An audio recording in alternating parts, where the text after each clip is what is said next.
Good evening. We have a very packed room tonight.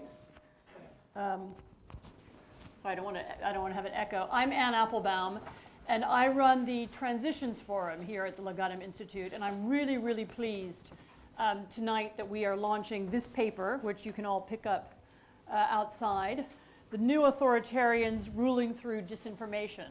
And just a tiny bit of background, the origins of this project really were that we've worked on the subject of political change and major economic changes over the last 3 or 4 years, and it's become clear to us over time that the way in which people get information and the way in which they learn about politics is often as important as policy itself.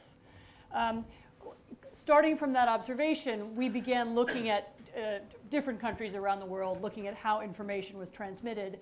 And I have a background in Eastern Europe and Russia, and became immediately drawn to the subject of how disinformation works in the new 21st century world of cyberspace and 24-hour television. And fortunately for me, I then met Peter Pomerantsev, who has really become one of the great experts on that subject. He now works at Legatum, and he's launching this tonight is the first the launch of the first set of papers of what will be a series of papers on that subject. We will look at how information becomes disinformation, how it works inside authoritarian countries, how they try and use it as part of information war, how it works on the internet, how it works in more specific circumstances. But tonight we have on our panel 2 of the authors from the first paper. One is Abigail Fielding Smith. She's a journalist, formerly FT Syria Lebanon correspondent, and she has written about Assad and Assad's use of information. We also have Daniel Lansberg-Rodriguez, who I know because he writes for Democracy Lab, which is the website that we run in conjunction with Foreign Policy magazine, but he also teaches at Northwestern. He's a great expert on Venezuela, and he's written about Chavez and Chavez's use of disinformation. The third guest is not one of the authors, but I'm sure will be at some later stage. He's Yevhen Hlibovitsky. He's a very well-known Ukrainian journalist and also now runs a think tank that looks at issues of journalism and free speech and media in Ukraine, and he's acknowledged as one of the great experts on that subject there too. And so Peter is in charge. This is his program, and he is moderating, and I will now quietly exit to the side. Thank you very much all for coming.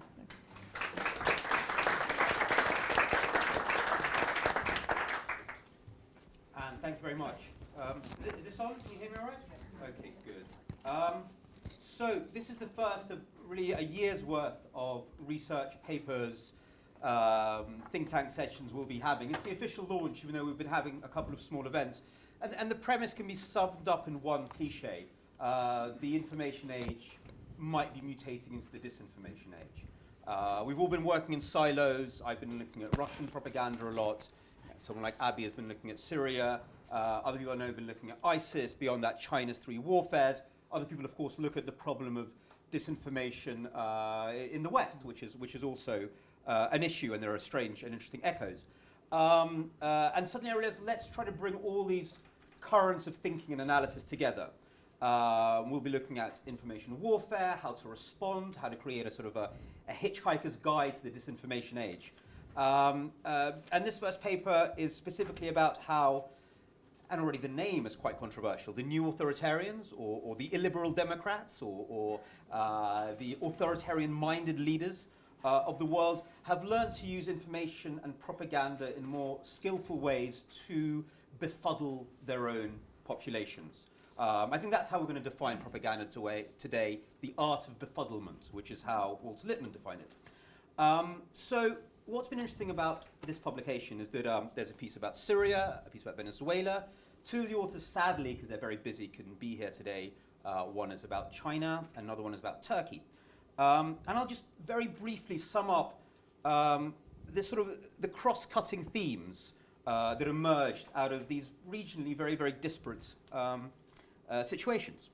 So firstly, the new authoritarians, and I say that, I'm going to stop doing this, but the new authoritarians have learned to use a lot of the attributes of democracy against democracy. So one of the interesting Chinese experience, and this was based on a study done at Harvard was the way the Chinese regime censors the internet. So, analyzing tens of thousands of tweets and blogs and so on and so forth, the Harvard analysts found that the Chinese regime is actually fine with you saying horrible things about Chinese politicians or about even Chinese policies. You can do that in a fairly unlimited way. The moment they switch on censorship is the moment when people try to gather together for any type of collective action. Yeah, so you can speak as much as you like, just don't try to act collectively. That collective action doesn't even have to be against the state. One of the things they censored very hard was protests against nuclear waste arriving from Japan after Fukushima to China, which was nothing to do with the Chinese regime, but they're paranoid about the idea of people doing collective action. So you have this funny thing where the Chinese are very happy for the internet to act as a sort of a place to blow off steam, a way to monitor public opinion, but censor it in a very strategic way. I mean, another thing that comes out is the use of elections. So elections we always think of an attribute of democracy, the key one according to some analysts. And yet Chavez, as Daniel will explain, would have elections so often the opposition could never really keep up. Sort of a perpetual election campaign, and because Chavez had a hegemony over the media, he could always be ahead of the game. The opposition was always floundering. Another interesting thing that comes out is the use of a faux capitalism or crony capitalism, the use of the market in order to curtail democratic capitalism. So Erdogan is a very interesting example that way, swapping. Doesn't need to control all the media. He just ends up swapping financial favors for those media moguls who give him a good press. So that's one thing, the use of things we associate with democracy against it. Another thing that comes out is sort of a liquid use of ideology, a much more supple use of ideology. Take Putin's night wolves. You know who they are? They're sort of like the new sort of poster boys of Putinism. They're Hell's Angels who listen to heavy metal music, have these huge state-sponsored rock concerts. They were where they listened to German heavy metal. They were the first to help sort of annex Crimea. They were like the avant-garde that went down there. At the same time, despite all these attributes of Western cool, they pray to Putin, Stalin, and want the rebirth of the Russian Empire. So in Soviet times, the Soviet Union was very uncool. Suddenly, they're using all the attributes of Western popular culture and uniting them with an ideology that hates the West. So that kind of, undermines our idea of a Western narrative. And China does this in very skillful ways as well. And I think Daniel will talk a bit about the way Chavez used sort of Western-style entertainment. He had a 6-hour entertainment show on every Sunday, which would be a mixture of Jay Leno and Mussolini. It was like, you would sort of tell the country what to think, fire ministers. Sean Penn would turn up. Naomi Campbell, was she there as well? She was. Yeah, exactly. So a mix of sort of razzmatazz and authoritarianism, which is basically saying you can have all the stuff from the West, plus you can have authoritarianism. And finally, and then I'll turn to my authors, another thing that comes through is the use of disinformation instead of ideology a lot of the time. So there's a very interesting and academic study by a Professor Edmondson of I forget which university. He uses game theory to look at how much disinformation an authoritarian leader needs in society to make sure that no opposition could ever organize. And he tries to work this out sort of like in millimeters, how many percentages. And the basic idea is very simple. For people to organize, people to build up a movement, they need to be able to exchange information, they need to be able to know the weak spots of the regime they're trying to overthrow. So if you flood the information space with disinformation, you can, camouflage yourself from the population, stop any movements from developing. And we see this all the time. I mean, Assad's use of conspiracy theories, looking to basically sow enough disinformation in Syria to make any kind of sort of coherent movement against him so much more difficult. So that was a bit of stone skimming across these very, very different regions. I think I'll sort of ask Daniel maybe first about Chavez, and there was something we were talking about on the way up here about Chavez and a prayer that was said about him, which just made me throw up. Not throw up, sorry, crack up. They're so close sometimes. But tell us a little bit about Chavez's approach to information, because he really is the genius in many ways. So basically, first of all, Peter and Legatum, I wanted to thank you all for having us up here. It's a real honor to be able to speak with all of you about our sort of views on the various different shades of authoritarianism that we're seeing prop up. One of the interesting things that came up during one of the meetings right before this was the idea that there's two types of dictators. There are the smart dictators and there are the silly dictators. And it turns out that Venezuela used to have a smart dictator, and now we have a silly dictator. The thing is, we didn't know our smart dictator was a smart dictator until we got the silly dictator. And so, to a certain extent, Chavez, he played the media really well. When he was rising to power, he managed to get support from a lot of the conventional media institutions. When the media turned against him during a brief coup in 2002, he managed to basically take the largest, most independent media players and either buy them off. In one case, Radio Caracas, he took away their broadcasting license, or he would hound them into basically irrelevance by making sure that people who wrote negative stories, for example, were hit for libel, or that there were investigations that were launched against newspapers that said unflattering news, and made it get to a point where the newspapers stopped focusing on hard news. They would focus on tabloid news, they would focus on sports, and to fill the extra time that would have been going to news, you ended up having just a lot of Chavez. And when I say a lot of Chavez, you mentioned Aló Presidente, which was his television show that was on every Sunday afternoon from 12 to whenever he was done.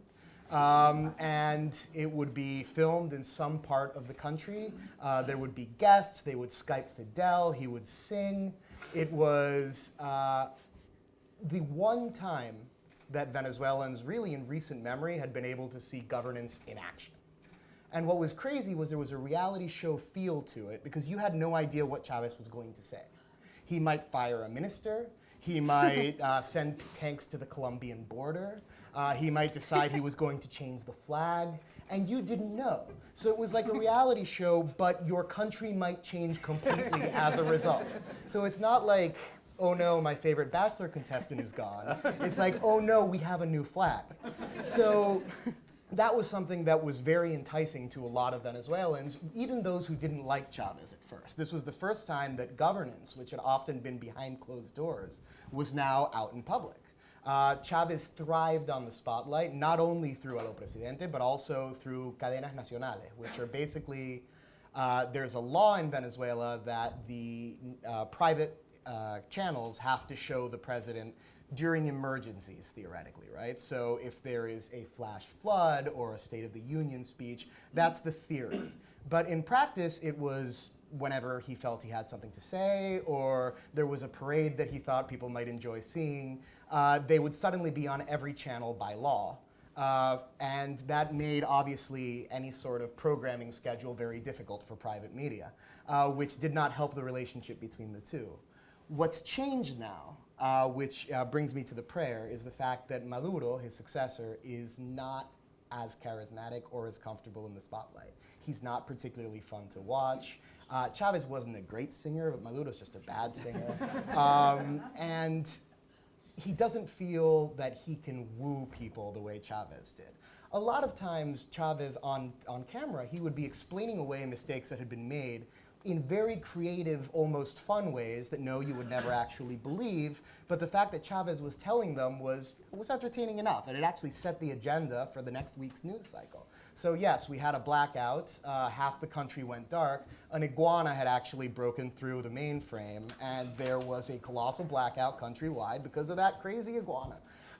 That's not probably true in the conventional sense, but it's a heck of a story, right? So that was the way that Chavez, regardless of whether people bought his explanations, would make people at least stop asking the questions that were tough to answer. Maduro can't charm people the way Chavez did, so he's gotten much more conspiratorial. Now when there's a blackout, it's Mossad. Or it's Colombia, or it's Joe Biden and a group of CIA agents who broke in during the night. And there have been 17 supposed coup attempts in the last 2 years. If you just add up all the times that Maduro has said there's been a coup attempt. Now, apparently there's universities that actually count attempted coup attempts, and the best that they've managed to come up with worldwide has been 8 attempted coup attempts in the last 2 years, but Maduro has more than doubled that in Venezuela alone. So there's a sense to which, there's a great quote by Machiavelli in which a prince can be feared or he can be loved. And Machiavelli famously recommends you be feared because fear you can control, whereas love is up to the populace. Maduro isn't loved. So he's become more comfortable with getting feared. We're starting to have political prisoners. We're starting to get a much harder line with media than we ever had under Chavez. And the explanations for why things are going wrong are no longer, oh, the bridge collapsed because of El Nino. It's because we are under attack. This is a country under threat by evil agents from outside who want to destroy your revolution, they want to destroy your way of life, and they're after you personally. And it is a very sort of troubling shift that we're seeing right now within the information landscape. And to sort of wrap up, I wanted to actually read you the poem, the prayer, if that is all right. Or would you like to? I used to work in TV. Marduro's got the classic season 2 problem. You know, like the star is Charlie Sheen has gone from 2.5 Men. Ashton Kutcher just isn't doing it. No, that's right. And as a result of that, he has. Basically, in Venezuela, there's a pantheon of great figures. There's Simón Bolívar, who is the liberator of Venezuela and much of at least northern South America. And then Chavez had managed to sort of get himself on a similar line among some segments of the population. Maduro hasn't tried for that. His main claim to legitimacy is the fact that Chavez was infallible, and Chavez chose him. And that's something that really ties up his ability to change the rules and the laws and the policies that Chavez made, that Venezuela can no longer afford. Because Chavez didn't have to deal with oil that was this cheap. Chavez didn't have to deal with a lot of the inflationary problems that Venezuela is having. But breaking away from them is tough because Chavez was infallible. And to sort of play up the infallibility thing, I wanted to, this is a poem that was read at the most recent Socialist Party Congress. Sorry, not poem, prayer in 2014. Art Chavez, who art in heaven, earth, the ocean, and within us, the delegates, hallowed be thy name. Let your legacy come to us, that we may bring it to the people, both here and there. Give us this day your guiding light, and lead us not into the temptations of capitalism, and deliver us from the evil oligarchy and of the smugglers and hoarders, because ours is the homeland, peace, and life, forever and ever. Amen. Viva Chavez. You can't get any more deification of the predecessor than that. And one of the most embarrassing things as a Venezuelan was that the Cardinal of Caracas actually had to clarify after the fact that this was not real, that the Catholic Church hadn't actually changed the Our Father, that this was something that the socialists did on their own. And with that sort of happy coda, I will pass along the mic to the next contestant. Yeah. Daniel, that was brilliant. And I think we'll have to have some more tidbits when we get into the questions about the different shows that Maduro has made, because it is the pain and agony of an unsuccessful TV star. But something that Daniel mentioned several times is people didn't need to necessarily believe the iguana story. And when you look at, again, a father, not father-son, but a great dictator and weak successor sort of story. But something that comes up in your analysis of Syria is this idea that maybe people don't need to believe what's being told, but maybe that's not so important. Could you explain that a little bit? Yeah, so I feel quite humbled by the rich knowledge of the country in question that Daniel's displayed, and I should say that I've never actually lived in Syria for an extended period of time, but for about 3 years I wrote daily news stories on it. And like most people that wrote daily news stories on Syria, I became gradually obsessed with Syrian state media because it is so bizarre. And I mean, obviously, you have the things that you would expect, like, their actual reporting on the, often nowadays on the sort of battles and stuff, it's sort of fairly straightforward. Obviously, they make the army look like they're coming off better than they probably are. But it's not like totally surreal. But what's surreal is all the other stuff they put in there, like, leading with a thing about honey harvest festival, or something about bicycling championships in Latakia. One of the, as Palmyra's falling. And one of the great things about working on this essay actually has been some of my friends knew that I was working on it, and they've been sending me sort of tidbits as they come across them. My favourite one of which recently was update, Syria an axis of resistance established beyond ignoring. Wasn't really clear what breaking story that was an update on. Anyway, and so you just have this, just this surreal depiction of another country entirely, where it's all kind of bicycling and honey harvests and songs of, tourism festivals. They're always writing about tourism festivals. And obviously, at first, you sort of think, well, this is just, quite inept propaganda. They're just not doing it very well. But I was quite struck by Daniel's distinction between silly and competent dictators. And I think, actually looking deeply into Syria, you come to realize that distinction is maybe not quite as absolute as you might think. And so all these kind of what seems like ineptitude, after a while you think, but, they are doing this for a reason. They don't have that much money. In fact, they're pretty desperate for money at the moment. And it's the state news website's pretty good production values, actually. It looks pretty good. Why are they doing this? So I went back into sort of thinking about the function of propaganda in Syria. And there's a great book by Lisa Wedeen, University of Chicago academic, called Ambiguities of Domination, where she looks at propaganda under Chavez. And her insights are really the sort of key thing, I think, to understanding this. And she argues that basically the propaganda regime under Chavez just forced people to pronounce things which were just so preposterously untrue that no one could possibly be expected to believe them, such as the fact that Chavez was the country's premier pharmacist, in addition to all the other great qualities he supposedly had. And her argument is that this very kind of, surreally hyperbolic discourse, the function of it isn't actually to make people believe it. In fact, they're not very interested in enforcing whether people believe it within their own homes. It's to kind of diminish people of their agency in the public sphere by forcing them to say things which are not true. And it makes them complicit in this theatre every time they say something that's not true. And so this kind of distinction between the public sphere, where everyone goes along with it and says things, and there's a kind of understanding. You all know, there's a great quote that she has from someone in her book. She says it's like a language, and everyone's fluent in the language, and some people are better at the language than others, but everyone knows, the syntax and the sentences you're supposed to use. And I found that quite interesting when I was, occasionally I did manage to get access to Damascus to cover the uprising. And you'd notice that the Syrians are very careful with the use of language. So obviously it was hugely loaded, whether you refer to the events since March 2011 as a revolution or as a crisis, depending on your audience. And, they would use the words crisis in a very kind of knowing, depending on the audience and whether it felt appropriate or not, in a very knowing sort of arch way. It was clear it wasn't just like the vocabulary that naturally poured forth. It was clearly every word was kind of considered. So I think part of it is about part of the kind of absurdity of Syrian state media is actually kind of carrying on this tradition of this realm that, as Peter says, it doesn't necessarily matter that, no one can really think that one of the biggest stories going on in Syria at the moment is a bicycling championship in Latakia, but it's about sort of this evoking this period of control where everyone sort of participated in this spectacle, and the fact that it wasn't reality didn't matter, or in fact was the point.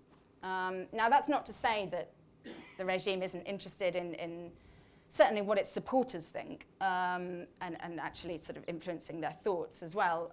Clearly at this stage of the uprising turned civil war, one of its biggest problems is recruitment and getting people to come and fight for it. So it is interested in what people think. And one of the ways that it's tried to, indirectly at least, sort of control or have an influence on what people think is, again, what Peter mentioned, this idea of this kind of system where there's lots of different types of narratives out there. The Middle East is a very polarized place at the moment, more polarized than I've ever known it. And there's all these different kind of media systems and different actors in the great, bloody, messy game control different media systems. So by simply sort of casting events as part of the conspiracy of those other media systems, even though, you know, it's not necessarily for people to 100% believe the Syrian government's version of events, but if people are just kind of confused and they think, well, these people say this and these people say that, and rah, rah, rah, you know, that ultimately diminishes the effect of sort of credible reporting when there is credible reporting about what's happening. And Could you give us an example? Because I thought one of the examples used in your paper was spectacular, about Al Jazeera, you know, had film sets up or something. That was the story. Oh, that's right. They said that that the Pan-Arab channels had constructed sort of miniature film sets and filmed protests in them. That those protests were not actually taking place in Syria. That was one of the more baroque examples of the sort of conspiracy idea. But yeah. I mean, there's two, looking at Syria, again, how these things sort of echo each other across the world. There's an excellent piece of analysis by Haifeng Huang of the University of California, looking at this idea of sort of, propaganda signaling rather than indoctrination in China. And he did a very good analysis of how people, educated students, react to the official Chinese state propaganda news, which is equally surreal and nothing to do with people's daily lives. And most people who watched it didn't think that the government was good, as in they didn't believe it was on, but they did think it was strong. So just by putting the propaganda out there, just by saying we control the media, we control the narrative, you're sending a message about this is how you need to behave, this is what you have to repeat if you want your little slice of the pie. And so everything gets into this sort of like spectacle that people are drawn into. Havel, of course, talked about this a little bit, about post-totalitarian Czech Republic. Yevhen was introduced as a journalist and a think tanker, but he also is someone who's played an instrumental role in using information against authoritarian-minded leaders, and he has been, very involved in not one but two successful revolutions. I hope that will improve my chances for good royalty when I will be writing memoirs. Yeah, no. So far, the only advantage of participating is it turns out that I now owe you a paper. Yeah, exactly. You're right about this now. That's a tricky one. You got me in that one. Can you tell us a little bit about how you fight back? Well, just your experience, your personal experience in this kind of subtle information games. What worked? Well, I must tell that it's very easy and fun to be on the descriptive side. I wish I could be that instrumental on the prescriptive side. It's always easy to explain something in the right way than actually to tell someone what to do in a particular situation. Let me tell you that there was little science behind our actions that were successful in 2002, 2004, and then in 2013-14. It was rather more kind of gut feeling what was the right thing to do, and as my professor of philosophy told me in the United States, he said, the more educated, the less guess. In 2002 in Ukraine, the situation was very similar to pre-Maidan situation 10 years after that. Basically, the government controlled very little media. Most of the media were controlled by oligarchs who were kind of in a pro-government coalition, but each one of them had their own stake and each one of them had their own perception of what they would consider to be good and evil. Therefore, it was pluralism, but it was pluralism of dependencies, which is quite far away from freedom. We thought that it was pretty easy to break because any censorship or any propaganda has two assumptions under it. The first assumption is that the citizens are not actors. So the citizens are basically on a passive consumption side. And the second assumption is that quantity matters over quality. So what we used is What do you mean by quantity over quality? Just to explain to it's more important to have more people affected by the propaganda than the right people affected by the propaganda.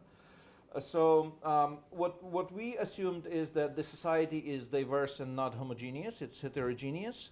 There are more independent groups in society, more educated groups in society, and they are exactly those who do not have particular a news service or information service, and if we service them, we basically create a leverage over the system. And that worked in 2002, and that kind of worked in 2013. So in 2002, when we designed, when I say we, it's three journalists. We had put together the capital that we had, and then when we counted, it turned out to be $350. So the three of us decided that we will start a news station, and we went to the U.S. Embassy. You know how important U.S. Embassy is in overthrowing regimes anywhere in the world. So, so we went to the U.S. Embassy. They listened to us very attentively, and then they sent an advisor who was apparently a friend of George and Condoleezza. He listened to us attentively as well. That gave him credibility to have some nice interviews in Washington, D.C. We never heard from him after that. So eventually we had to agree that we will have to find the least toxic of the Ukrainian capitalists. And that least toxic of the Ukrainian capitalists in 2003 turned out to be someone named Petro Poroshenko, who we told him that, look, you know, we're going to have our freedom of speech. You're going to have your status of the real oligarch, since you will have real media in your hand. So what we need is free discourse. He signed, not with blood, just with a pen, the editorial agreement, and he stuck to that for much longer than I expected that he would. About 2 years. Oh, about 2 years. Yeah, that was pretty long. I mean, European you know, it's like the elephant pregnancy is less. You know, so it's so basically when we started working, we designed that the target audience of the television station is 300 people, not 300,000, 300 people. And this is where we went qualitative over quantitative. The government thought that this will be the television that would solidify the electoral base for the opposition. And we actually, in our internal dealings, we viewed the opposition as a threat. What we wanted is we wanted to have a free debate. And the 300 people that we considered, well, because we had no illusions. I mean, the system is much stronger than you are. All you have is a humble attempt to change something. You're not secure. Your colleagues are killed every year. So, you know, none of us actually knew whether we would make it. I could never have planned to gain so much weight since that time. Life has definitely improved. So what we have planned was that we would actually target the journalists working for other 6 major stations. And that's why we introduced the news during the day, which is a stupid marketing decision. You know, who watches news during the day except for the journalists? So what we knew exactly is that they will shut us down anywhere else but in Kyiv, because all the embassies are in Kyiv. So and every time the government was shutting us down somewhere in Poltava, in other regions, we would actually use it as a PR opportunity. But in Kyiv, we knew that everyone's watching us at different channels and at other channels. And we knew that the journalists would actually come up to their editors and say, hey, we're on the frequency just like they are. We're in the air, they're in the air. You know, they're just accessible as we are. Why the hell they can and we can't?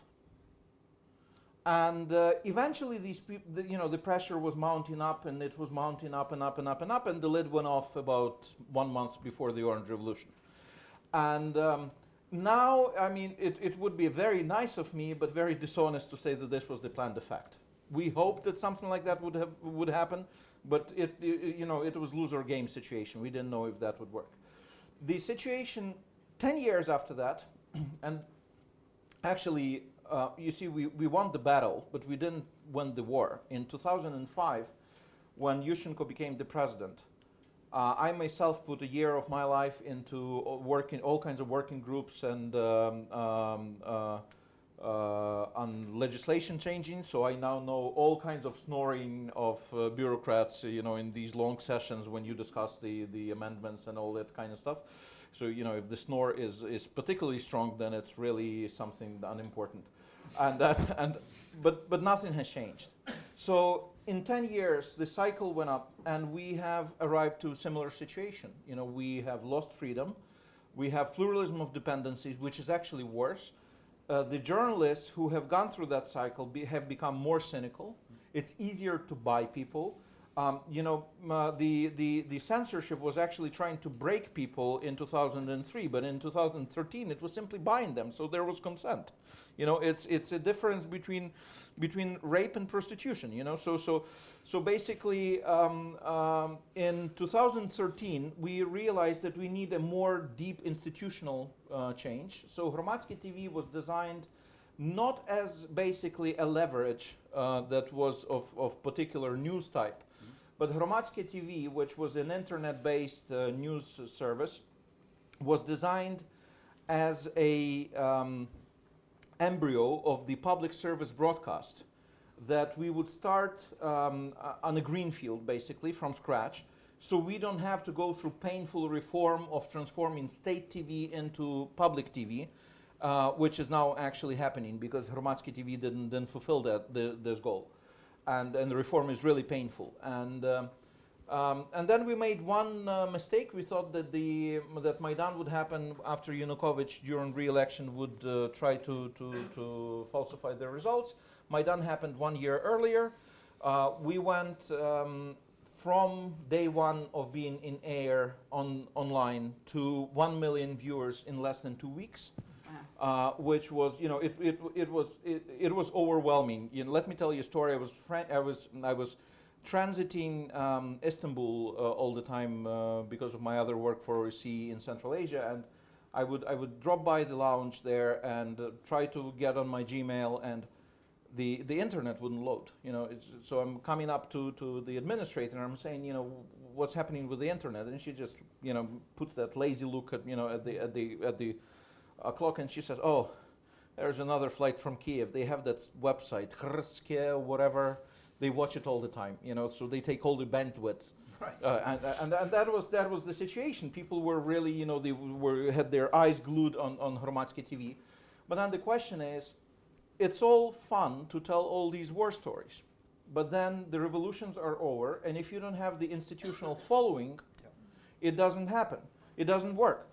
So here are 4 points that I came to that are important to have good solution. First is, it's important to be qualitative and not only quantitative.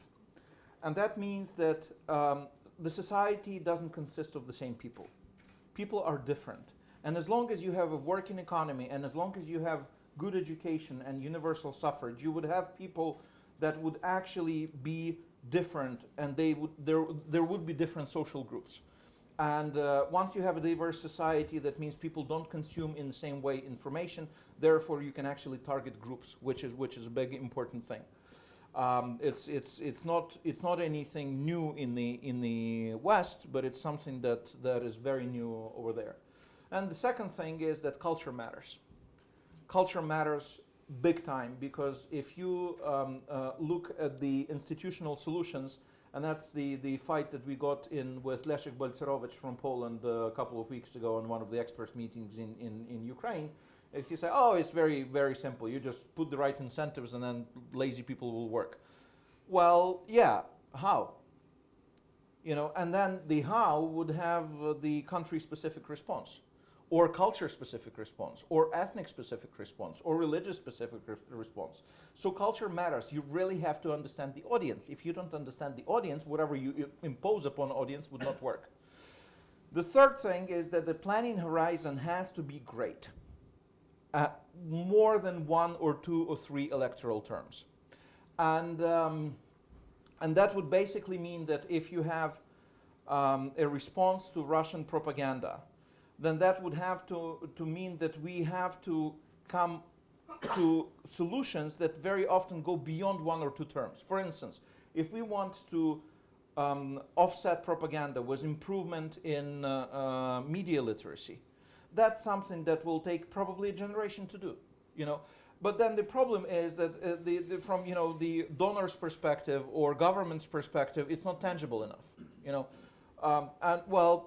But life, you know, we're not judging our kids that way, you know. We're not thinking that, okay, well, I care for my kid only for 5 years and then that's it, you know. So we actually have to bring a long-term approach. And just to make the drama enter our conversation completely, I'll stop here, and the 4th point will come out during the Q&A.